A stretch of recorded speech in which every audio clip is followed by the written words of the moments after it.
This episode is brought to you by Welch's Fruit Snacks. Big news for your kids' lunchbox. Welch's Fruit Snacks are now made without any artificial dyes. A snack parents can feel good about and the same delicious taste kids can't get enough of. All made with no artificial dyes. Try Welch's Fruit Snacks today.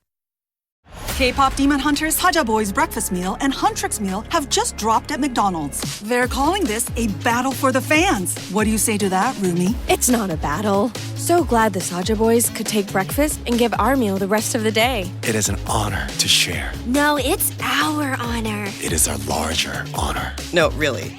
Stop. You can really feel the respect in this battle. Pick a meal to pick a side. Ba-da-ba-ba-ba. At participating McDonald's while supplies last. Good evening, good morning, good afternoon, whatever time it is. Hello, and welcome back to the Orange and Black Soccer Cast. We've got a little bit to recap, a little bit to look forward to. A point's a point, and ultimately 1.875 points per game is plenty to get you into the playoffs. And then we've got some tire situation going on. So not really sure what's going on there, but we'll be sure to talk about it. This is the podcast of the 2021 USL champions. This is the Orange Black Soccer Cast.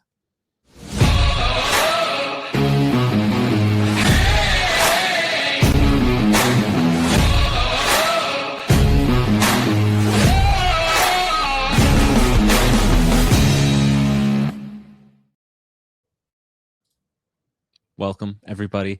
No Ray tonight. We banished him to the hinterlands for wearing a shirt or wearing a hat that said Los Angeles on it last week. Some of you eagle-eyed watchers/listeners did notice that. And yeah, if you want him to wear a different hat, he probably will. We'll give you his address when we figure out exactly what it is. But he's not here, so it's yours truly instead. And joining me this week, none other than Brad from Las Vegas. Bradley, how are things going? I'm doing quite well. Just 1 point at a time.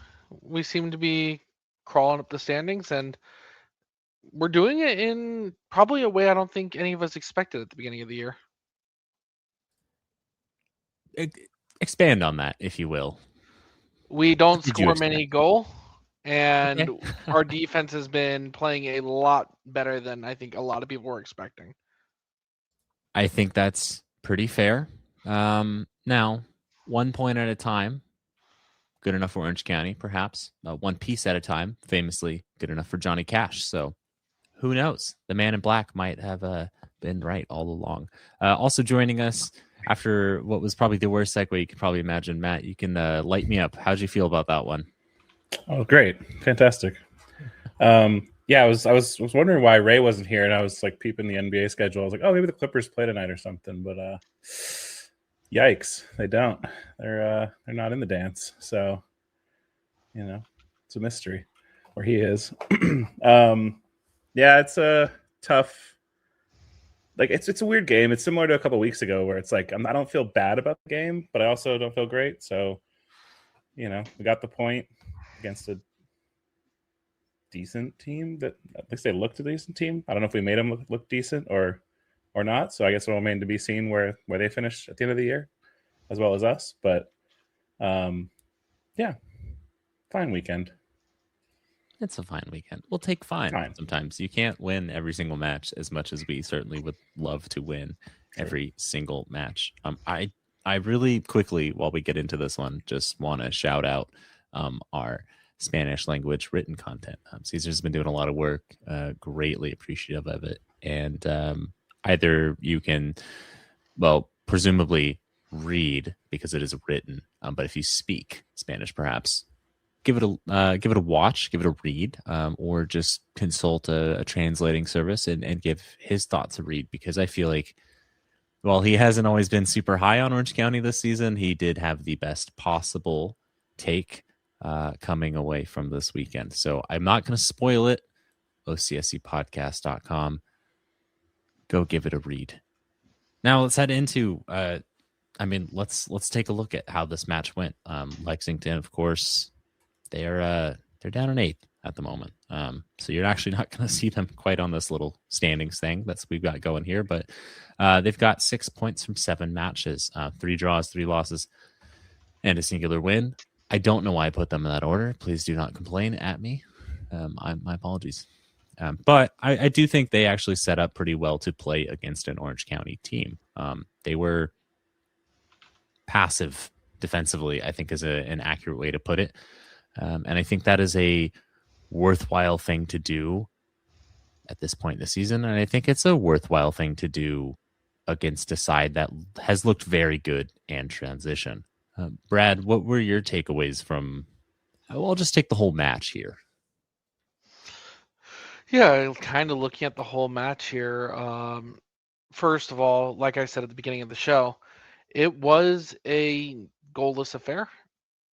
And I think I'm okay with the result, given I think we were the better offensive team. The midfield was winning the ball back consistently. Beyond that, the shots were there. Orange County had 12 in this game, limited Lexington to 7.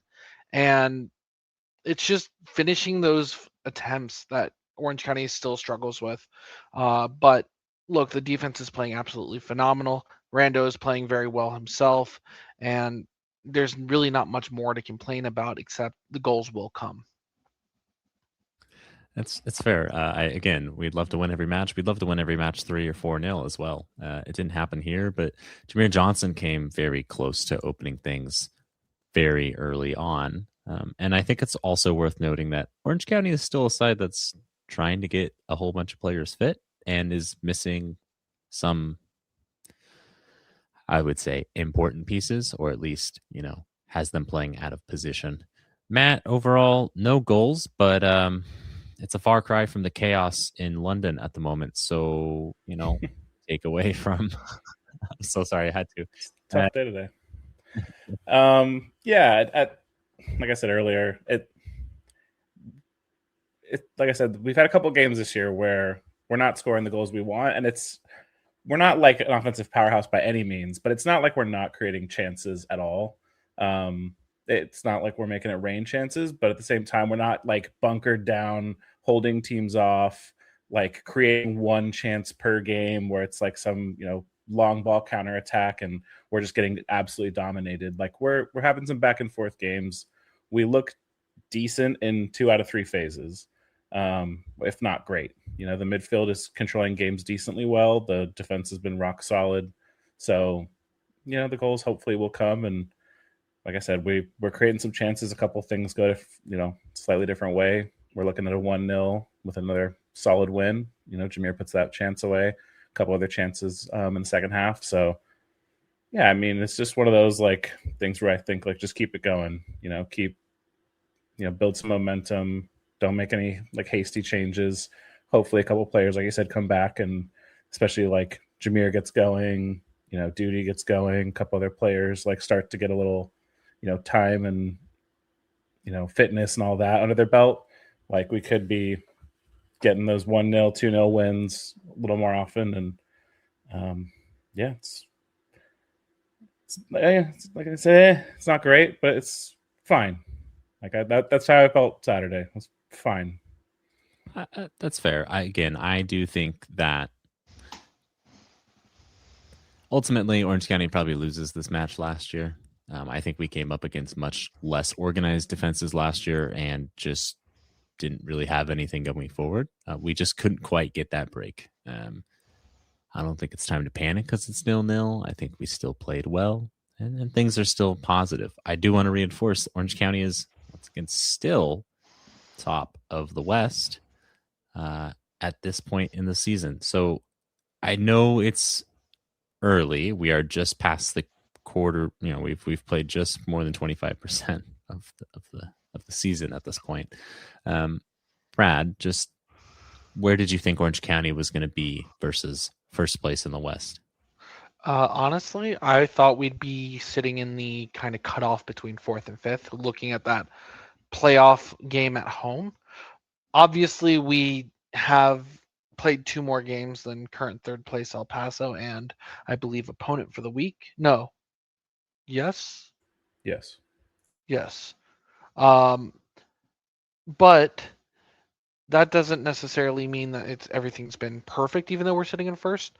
The one thing we have commented on a lot, and I continue to do so, is we've played 8 games and have only conceded 3 goals. That is absolutely phenomenal. No other team in the league has less than 4. And that's only 2 teams in the league. No other team in the West has less than 5. And Orange County's defense has been carrying them through this early part in the season. Kudos to the captain. Kudos to our team back there.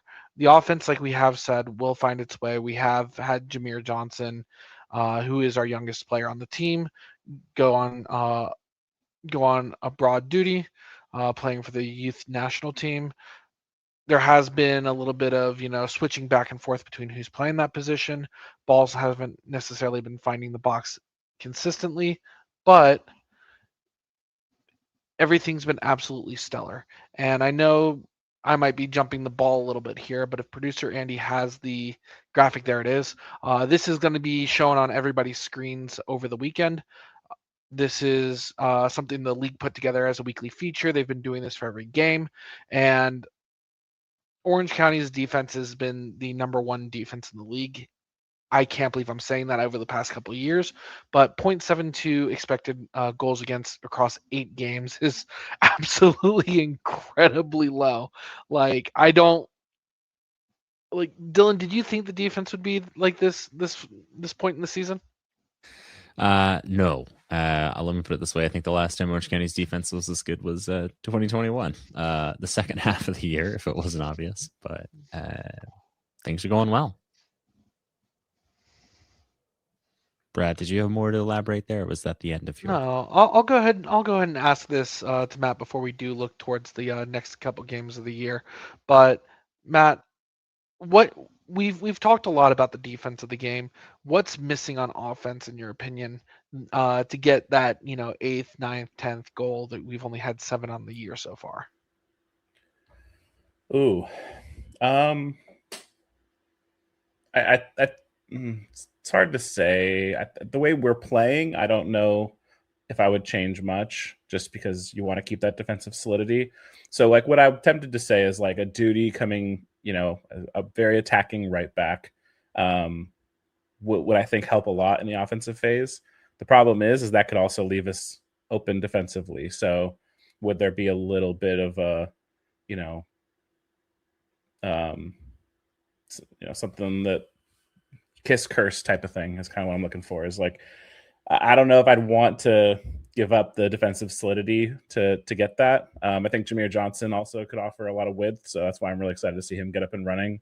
I think we've been a little narrow this year, and part of that's because we haven't needed to really come back in too many games yet, so it's tough to say. We're definitely going with a safe approach. So I think we've been down in 1 game or 2 games for any extended period of time. So it's tough to say, what how the team would look if we needed to score. I don't know. I'm liking the results, so it's hard to say what I would change. But I do think maybe a little width. I think Jameer and Duty really are the keys to that, kind of on either side there. Well, let's not forget as well that we finally saw a little bit of Ryan Dogman after a bit. He came on. And this is no disrespect to Nico as well. Ben Alcazar kind of offered as much going forward as Orange County could, but Lexington did an amazing job. Clearly, they had learned from watching San Antonio not to let him get in and start making runs.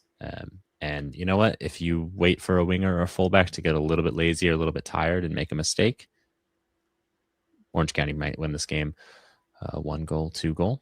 But all the same, yeah, Matt, you're right. The results are going Orange County's way, so there's no need to panic. It might not be the prettiest thing on earth. This is far from the worst that Orange County has played and gotten results. This is far from the worst that Orange County has played and not gotten results. So I don't think it's time to panic. And of course, this match does extend the amount of matches that Philip Mediocrium has not scored against Orange County. So eat your heart out, bud. I don't know what it is about Orange County. He cannot figure out a way to make it happen. And I think there's a lot of credit to the Orange County defense there. And while we mentioned players that are coming back from injury, I do also want to point out that Pedro Guimaraes played. We're not going to get to see a lot of him this season. He's certainly on his way to Europe in 2 months or so. But it's nice that he gets a little bit of a send-off, a little bit of a curtain call, if you will, and things go well. But any final thoughts on this match that either of you would like to bring up? I think one thing too, I don't want to be a downer here, but something just to keep in mind. We have had twice as many home games as away games so far. That tends to bode well. I'm curious to see how this team looks when we have our long run of games on the road. Part of me feels like that almost might be beneficial, honestly. The way we play, you want to invite a home team to, home teams tend to come out and try to attack. That might play to our advantage. So I'm curious to kind of see how that run of away games that we have in June and even later in May, how that goes. And we'll see kind of if things kind of stay the same or potentially get better or worse. So I'm really hoping that we don't, funnily enough, because we are kind of just playing this way all the time now, but my only real criticism I'd have of Danny Stone is he tends to accept the draw or the loss in away games. Maybe not a loss, but I do want to see us kind of try to win those games, especially when you're top of the table and you're feeling good, you're riding momentum. I'd like to see us, go for some wins on the road once we get this kind of stretch of games coming up. So, all right. I mean, hey, point out, if you want to feel like a downer, if Orange County does not start to do well, you can place that blame fully on the middling, underwhelming U.S. national team performance that is certainly to come at this World Cup this summer. So I will take. We're gonna win. We're gonna win it, dude. You're so welcome for me saying this. I can't wait for it to get clipped. But seriously, enough of me saying dumb things, and let's hear from someone a little bit intelligent, and let's look a little bit forward. None other than Phil Baki. Phil, welcome. What are we wearing tonight? That seems weird. Is this? Go ahead. Wait, hold on. Is this the right? No. Is this the Rowdy's appearance I'm doing, or is this? Yes, but you're gonna have to do your best impression of what it looked like in November 2021. So you're gonna want to stop smiling a bit and just choose any number of fingers to hold up. Yeah, this is this is my solidarity with former Locomotive assistant Dom Casciato and his undefeated Tampa Bay Rowdies. So yeah, but no, thank you guys for having me, and happy to chat about some Locomotive despite my apparel tonight. It's perfect. It's almost the perfect segue.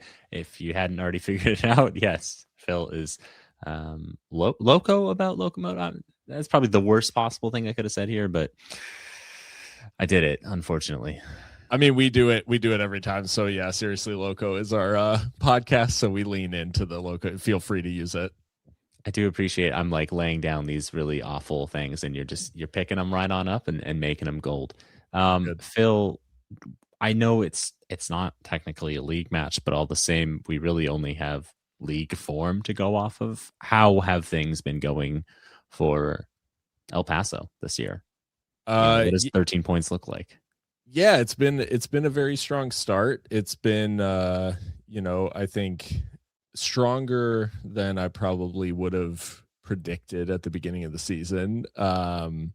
Really flew out the gates, scoring a lot of goals. But we saw against San Antonio a little bit of a tendency to maybe be a little bit chaotic or allow other teams to dictate the tempo. So all things considered, it's been very, very positive. Rubio Rubin has obviously been a revelation. Alex Mendez, I would argue as well, has been just stellar. That being said, some injuries, some suspensions, some different things have presented challenges, and Junior Gonzalez just looking for the right ways to solve those. I would say he probably would be the first to admit that he got it wrong in the first half against San Antonio. And unfortunately, some maybe mental errors towards the end of the game cost them at least a draw at home.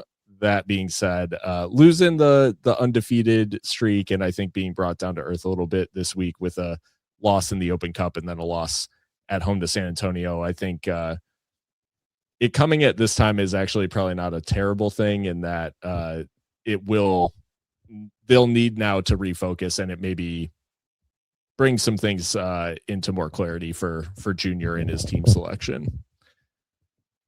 Now purely because this is an Orange County podcast and we're obsessed with 2021. How's Eric Calvillo doing other than a red card in Sacramento?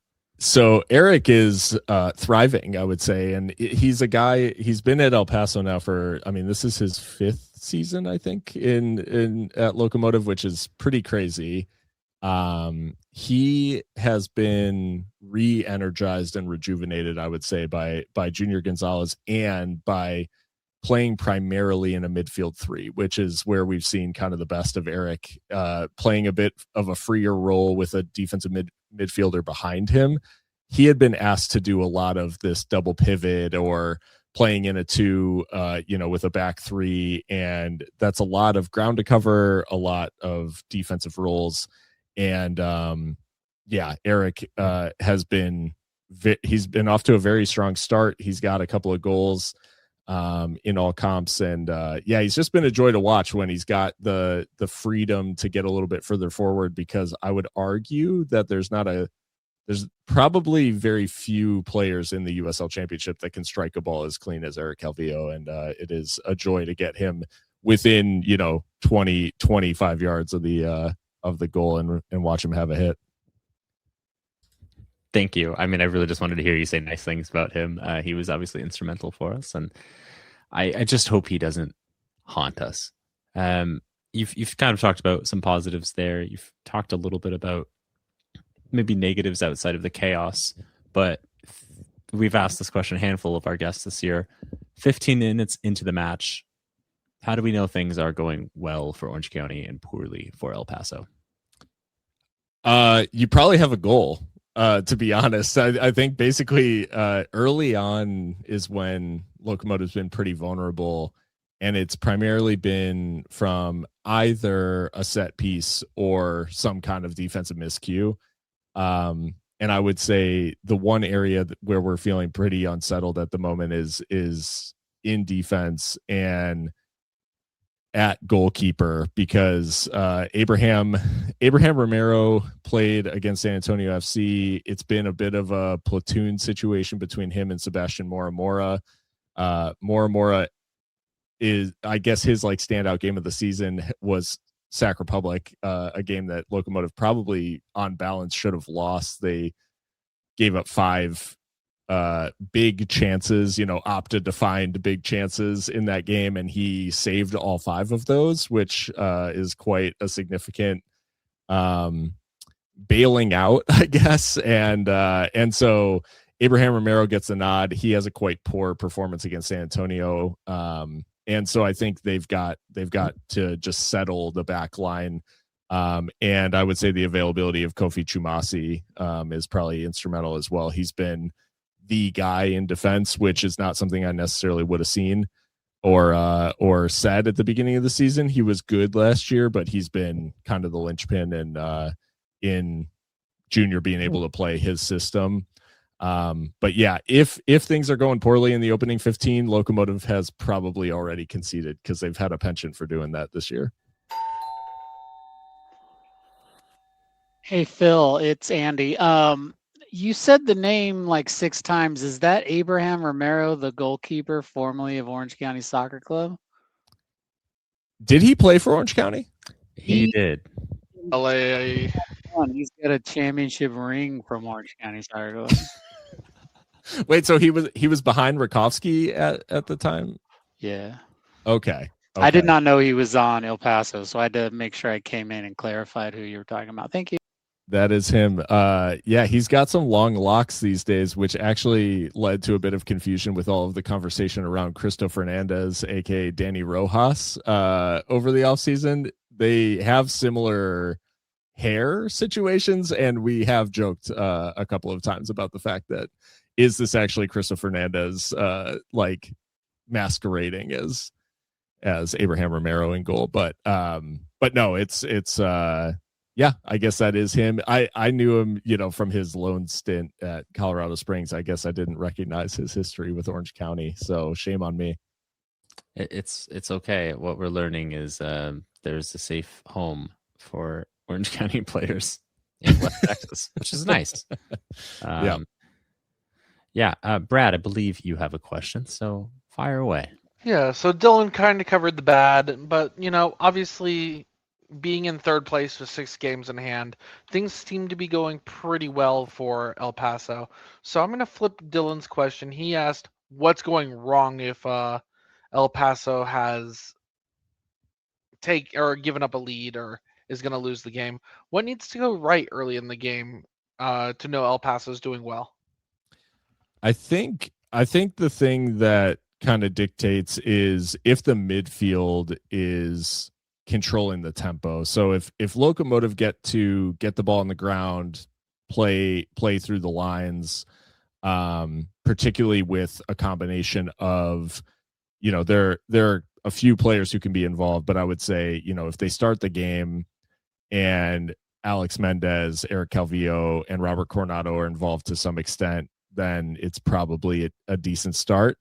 What'll be interesting about this one is you guys do not have a game midweek, but Locomotive does. So we'll play the Cup game, and then we play Tulsa at home on Wednesday. So I think the squad selection is going to be a little bit interesting from Junior Gonzalez to see how he manages it. But I would say, like, if the midfield is able to dictate the tempo at which the game is played and able to slow things down, get the ball on the ground and possess the ball, then that's probably a good sign for Locomotive, because when things have turned into a bit of a track meet or a bit more direct is when I think things get a little bit out of hand. And I don't necessarily trust Locomotive's defense in those situations, particularly against set pieces. And it's why, I think all in all, like, you guys do make me a little bit nervous, because with the forwards that you have, Liam McKinnon, like, running in behind, it's just that sort of threat is just often, it gives me that ill feeling. So I think it would be imperative for Locomotive to control the tempo. All right, I got one more for you before I hand it back off. Obviously, like I said, 6 games, match record of 4-1-1. Kind of give a grade for how the season's been. I know obviously you're not quarter way through the regular season like we are, but what would you give, El Paso if the season were over today? What grade would you give? Well, I mean, relative to where I thought they'd be, this is like probably an A- B+ territory. Because I truly just I had a lot of question marks about this roster going in, and particularly like strength and depth.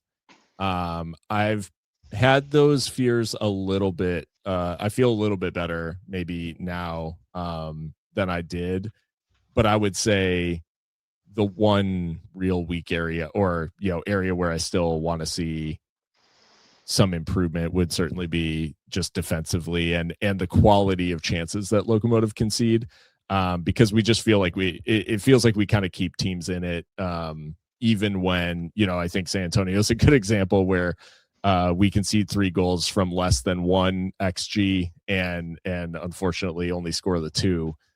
Which should have been sufficient, to win the game. So, but yeah, on the offensive side of the ball and in midfield, particularly like the emergence of Rubin and Mendez, that's been like A+. So I guess I'll call it a solid B+, B or B+, given some of the other drawbacks. But overall, it's been really positive.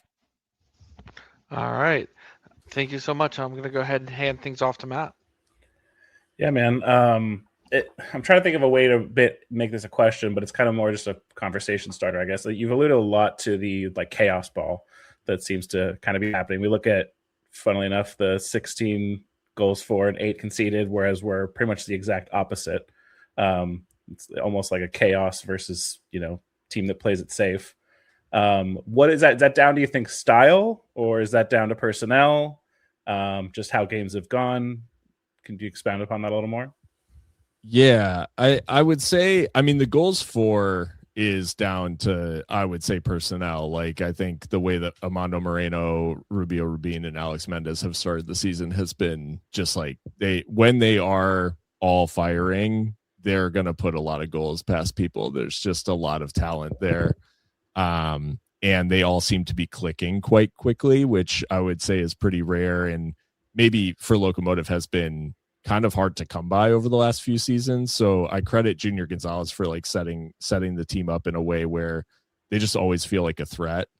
I think the goals against, it is maybe sort of the natural consequence of, we play very attacking and all of that, but this to me is more so about just like finding some rhythm defensively.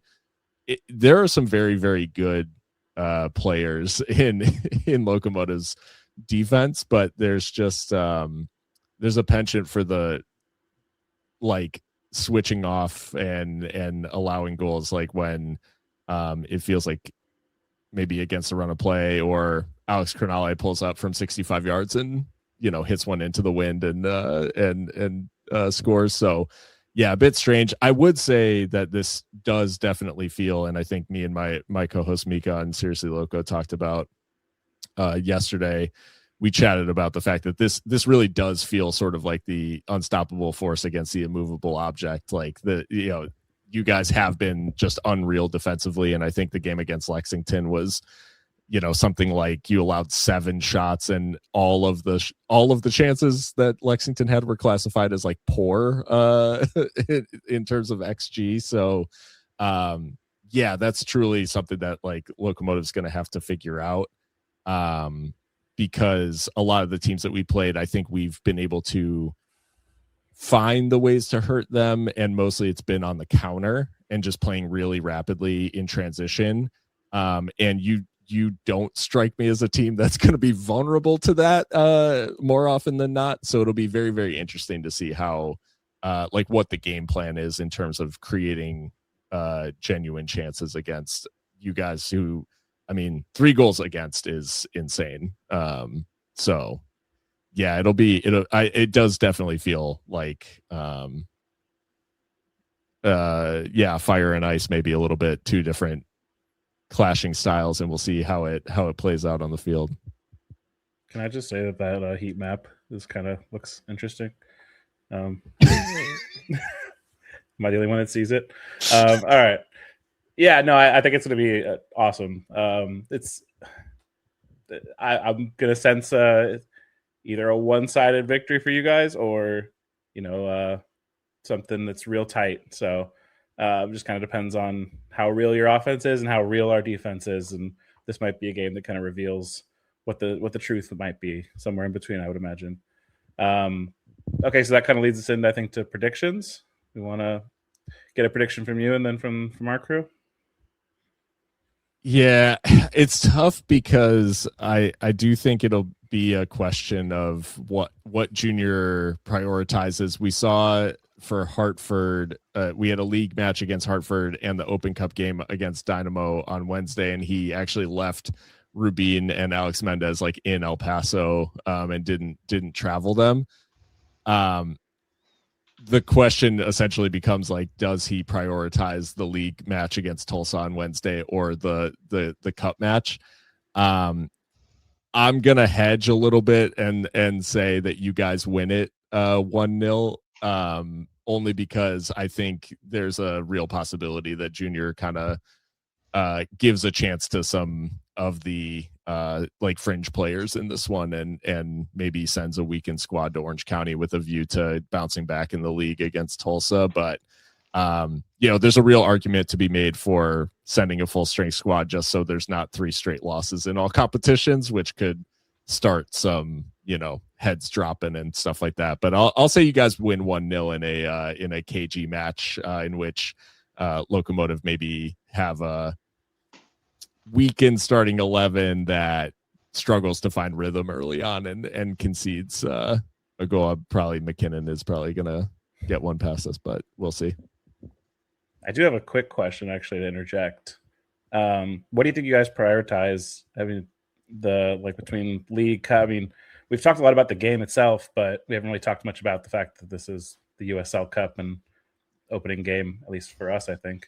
The Prinx Tires USL Cup, which we've all, as I think John Morrissey put on Blue Sky, we've all dreamt since we were children of winning this trophy. But no, it is a bit of a weird one. I think like the very weird thing about it is that since only one team goes to the knockouts from the group, you can literally lose a game and be just fully out of it. Like you might not bounce back. That us too. We drew on the road to Texoma, and it was basically over. Like it was just that was all she wrote. So yeah, it's a bit of a weird competition. I think all in all, I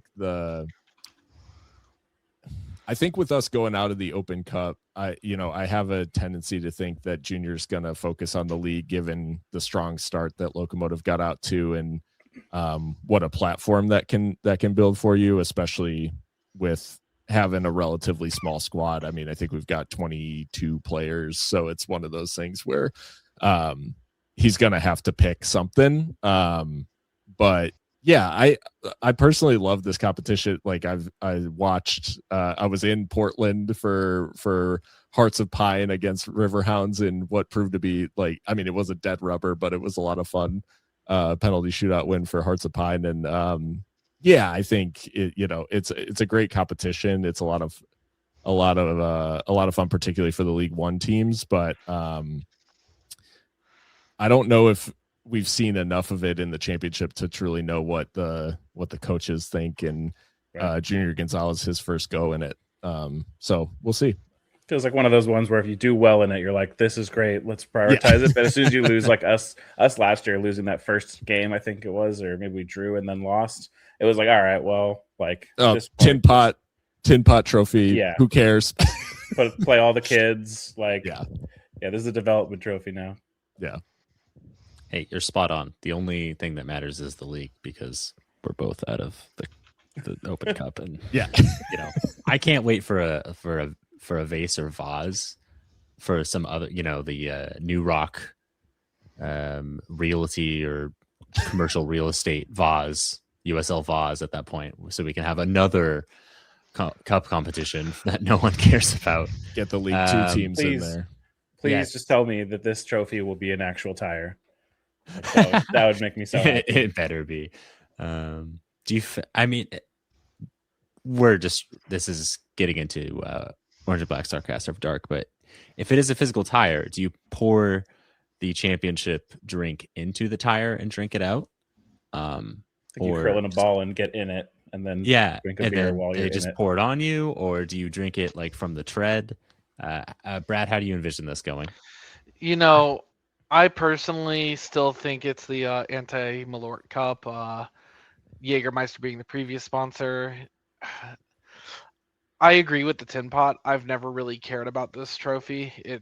It's essentially the same thing that I complained about with MLS. Of it just takes away from actual cups that are fun.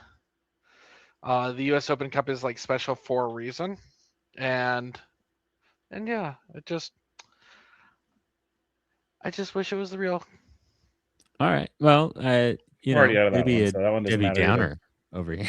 I will say that I personally do think that my one thing about this competition is I do wish that it was single elimination, just because it would allow for more cup sets and more League One teams ending up in the latter stages. That's my only thing. And you kind of cut down on some of the fixture stuff and can just play more league games. But I mean, all in all, it's one of those things where I'm happy it exists. I like it conceptually, and I think there's format stuff that they could do to make it a little bit more compelling. But hey, they'll figure it out. It's new. Maybe John Morrissey was having a fever dream when he said that he dreamt of winning this as a child. Brad, we know how you feel about things. We know that Joseph Figueroa hopes that we win 2-1. Phil thinks that we're going to win 1-0. What's the score on Saturday? From my perspective, I'm going to see it go to penalties 1-1. Okay, Matt.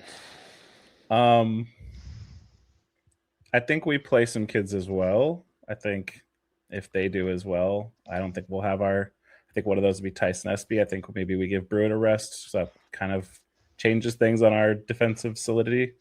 I'm gonna go with a 3-2 Orange County. Chaos. I can't. All right, let's just go with a 1-0 because I don't see a ton happening here. I think Zubac Patrick, true chaos. Yeah, why not? Orange County 10, El Paso 8. Yeah, who knows? I think this is a chance for Orange County to get some players some minutes, try and get them match fit, and give Danny Stone a headache in a few weeks' time. Phil, any last random thoughts you'd like to expand upon? It was just funny, as Matt said, play the kids. I was just chuckling at the idea that Locomotive, in many ways, playing, like, if they play the kids, it means they've fielded a strong, like, a first choice 11, because Kenneth Hoban, who is 16 years old, is functionally our best right back and has, like, earned himself a starting spot, which is just a credit to him, a guy who played literally 1 minute of senior football last year, is now, like, strongly first choice at right back over genuinely good options. And that's been super impressive to watch. Just one note, a kid who might be rested if they play a weekend lineup in Orange County, like, oddly enough. Yeah. We saw it happen last year. I won't name names, but a actual teenager essentially pushed another established professional player out of the starting 11, and said player just retired after that point. It wasn't going super well for him, I don't think. So I think he was just about done. Phil, I want to give you the floor here to just let our listeners know where they can find you on the internet if they choose to do so. Yeah, I'm at Phil Talks Footy on Blue Sky, and I am on the USL show. So if you listen to the USL show, I'm over there. I've been in the midst. The reason I'm in a basement right now is because I'm in the midst of a move. So more will be revealed about that. But I am also on Seriously Loco, which is the Locomotive podcast that I do with my friends Christian and Mika, and we are into season 8 of that particular show since the inception of El Paso Locomotive, and tons to come there, and it's been a fun start to the season. But so if anyone's interested, those are where you can find me. Phil, thank you for joining. Go get some rest. We know it's late out in Toledo. Am I right? Or wherever I am. Or wherever Phil might be. I don't think the federal, whatever. I won't get super off topic here, but it's fine. It's fine. Phil, thank you for joining us tonight. Thank you, guys. Brad, is back to the Prinx Cup for a minute. Is the official drink after you win it, is it Malort? I mean, are you pouring Malort, champagne, beer? What are you doing here? I'm pouring Malort any time of the week, Dylan. You know that. That's true. Go get your bottle. It used to be at my desk. I've since moved it downstairs like a respectable human being. I will say, if you poured Malort onto the tire and drank it out of it, you wouldn't taste any difference. No, I'm going to say you're just getting a lot more tire. Getting a lot more tire. When a bottle of Malort and a car tire love each other very much, you'll get more car tires. I think we've established how car tires are made. So things are trending towards a Malort sponsorship. Malort is squeezed out of car tires, I believe, is how Malort is made. I honestly think you guys have just made me a fan of this cup, putting that analogy together for me. Yeah, Malort tire. Malort. It tastes like you drove there. I don't know. That wasn't a great one, but all the same. You tried. Hey, it wasn't good. It wasn't much of a try. If you find yourself at an Orange County match and you haven't tried Malort, just go find the County Line Coalition, and they will be more than happy to let you know what Malort tastes like, and give you some, I think, as well. And just know that I apologize for introducing them to it. Now you seem pretty happy with things. We're into that point. Unfortunately, no player guest tonight for us, but all the same, Orange County and life march on. So, any random soccer news that you two would like to talk about? I will say this. I put together a little Vegas-inspired joke based on what you had said earlier in the show, Dylan. But, British soccer right now, just the EFL, everything going on. You got a lot of bottles and you got a lot of double downs like a blackjack casino. You got Arsenal bottling the league right now. You got Leicester going down 2 seasons in a row and Tottenham on their way down as well. Absolute cluster of a league to watch. It's going down to the wire and absolute just hilarious fun going on out there. 5 more games. It's still on for Chelsea to relegate Tottenham. We are still in that they don't possibility. manage to do it. Second to last game of the season. Yeah, and if for whatever reason it takes one more, Brad's beloved Everton might be the ones. I certainly don't want anyone to lose their job, which is the inevitable reality of a club being relegated. But my God, do I really look forward to the amount of abuse that Ray will receive about a month from now when he joins the show. We might have a special episode just for that. Yeah. Also, want to just a little shout out Frankie Lampard's Coventry coming up. Yeah, congratulations to him. Love that man. I'm happy for you, Matt, even when things are not going well. Yeah, well. We do find a way here at the Orange and Black Soccer Cast to find the positives and things. Matt, what did you learn this week? If you learned this week anything. From this week's show, if you learned something random, I don't care to know that. Tomorrow, Saturday is going to be interesting. I do love the idea of the immovable object, unstoppable force. The cup game aspect makes it a little tough to say that that's going to continue for either side, but it's going to be interesting to see how seriously we take the cup. I don't know. Do you guys have any like lineup predictions or like kind of thoughts on like? Do you think we rotate a lot? Do you think we, play a mostly first 11? I think this week we will see a lot of the normal group just because you want to keep your players fit, healthy, keeping on going. And this is, we're not seeing any midweek congestion matches like we did the last 2 weeks, 3 weeks. So I think everything will just kind of continue on as if this was a regular league match.